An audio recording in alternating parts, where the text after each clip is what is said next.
What kind of times do we live in where an ambassador can't even live in safety and is getting shot during his own speech? It's really honestly crazy, and I feel like the assassin had the upper hand on that one. He was an off-duty police officer, so he had like identification to prove so. He was off duty, and it was just an art gallery. Plus, he was wearing like a suit and tie, so he didn't really look out of place. Yeah. And I don't know. It really, I'm thinking, surprised the whole world. I mean, that this is actually happening. That's crazy. I mean, if he was the ambassador, was he doing a speech, or what was he doing with the art gallery? Just looking at the art gallery. No, I think he was having a speech. I haven't heard actually anything about what the speech was about. I think all the news is focused on the assassination right now. Yeah. But I don't think it was like any like big speech. I think it was just like a minor speech, probably for the art gallery itself. Yeah, that's crazy. He didn't he snuck in because he was an off-duty cop. Mm-hmm. How many times did he get to shoot him before he was done? He shot the guy 7 times, 4 times in the back and 3 times in the chest. 7 times. And before anybody did anything, right? Yeah, but and like after he shot him, then dude was on the like ground dead.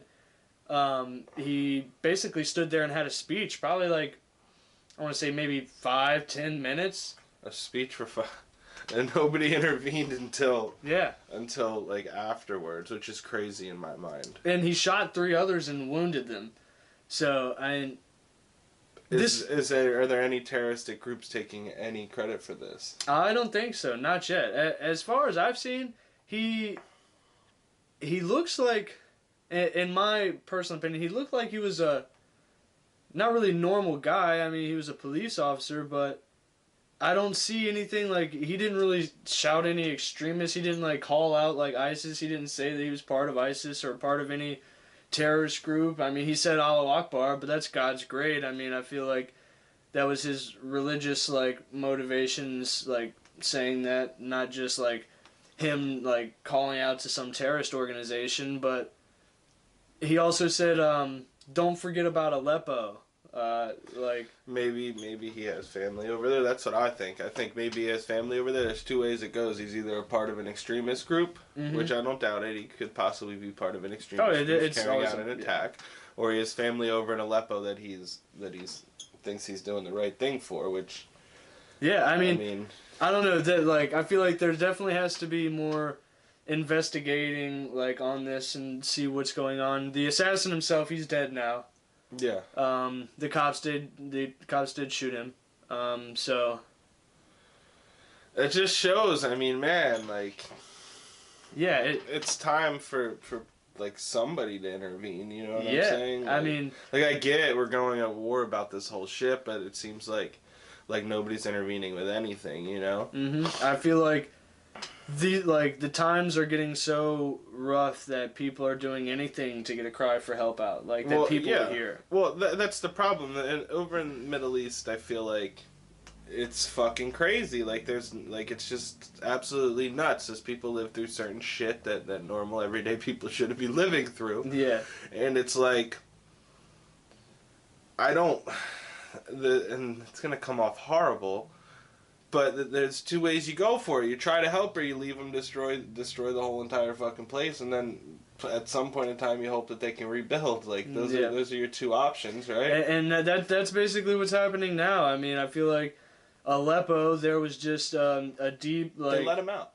Yeah, but there was still like I think it was like 3 buses got attacked. Did they? Oh, yeah. See, after Aleppo, I know they were evacuated. Yeah. But where are they taking these people? That I also wonder that myself. I don't know. I haven't heard anything about where they're taking these because I understand that they were in need and they definitely needed help. But with everything that's going on, I doubt like a country might not have taken them in. So where did they take them to? Another place that's going to be war torn? Yeah, and I mean, it's so many like outliers. Like, what is happening to these people? Like, where are they going from there? Where are they going? Are they just taking them to the border, dropping them off, and saying, "All right, now go"? Because I know Germany's strict in their laws. I mean, the first place to take them would have been to Germany before, but they've really changed their laws now, and they're not accepting as many people. So at the end of the day, these people going.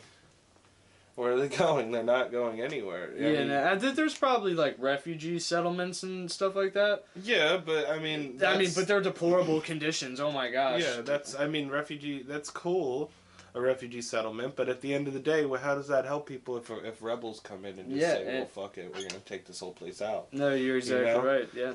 Like it's not. I don't know. It's just weird to me that.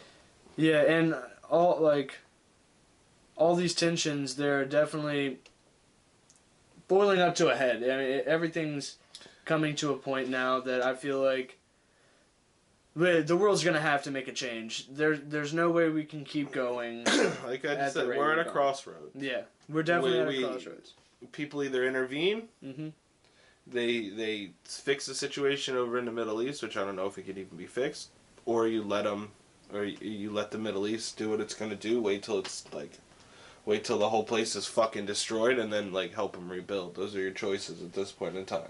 You know what I'm saying? There's no like, and I mean, if you're going with option 2, the problem is you have a lot of tough decisions to make.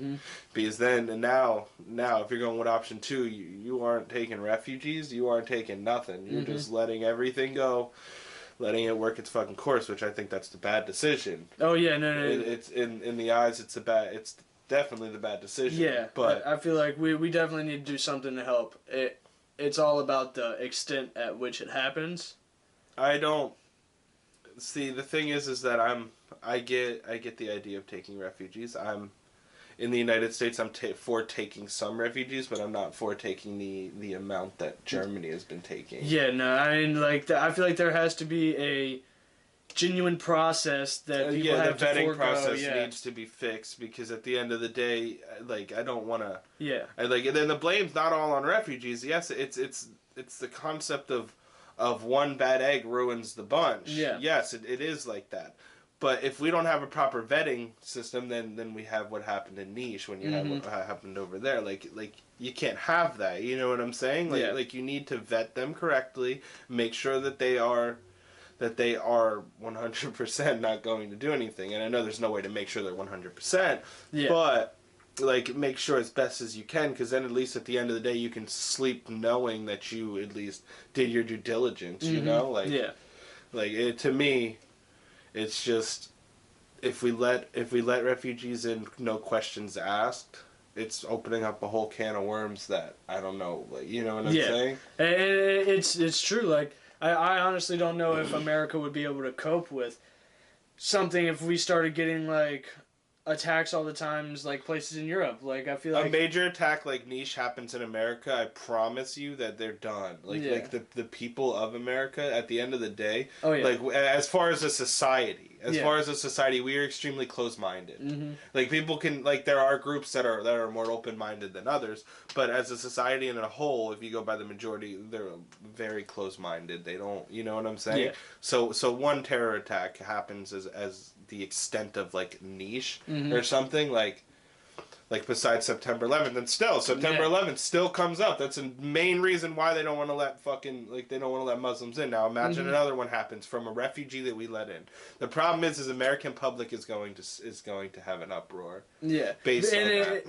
It sucks because that's definitely the case both ways. Like, if something were to happen and like America could have prevented it, like say to the refugees or something, like there was like a huge refugee settlement and it like got destroyed, like a whole bunch of innocent people died, and we could have done something to change that. The people would probably uproar about that as well. Yeah, that's what I'm saying. It's so divided in the way that we're looking at it. You know what I'm saying? Yeah.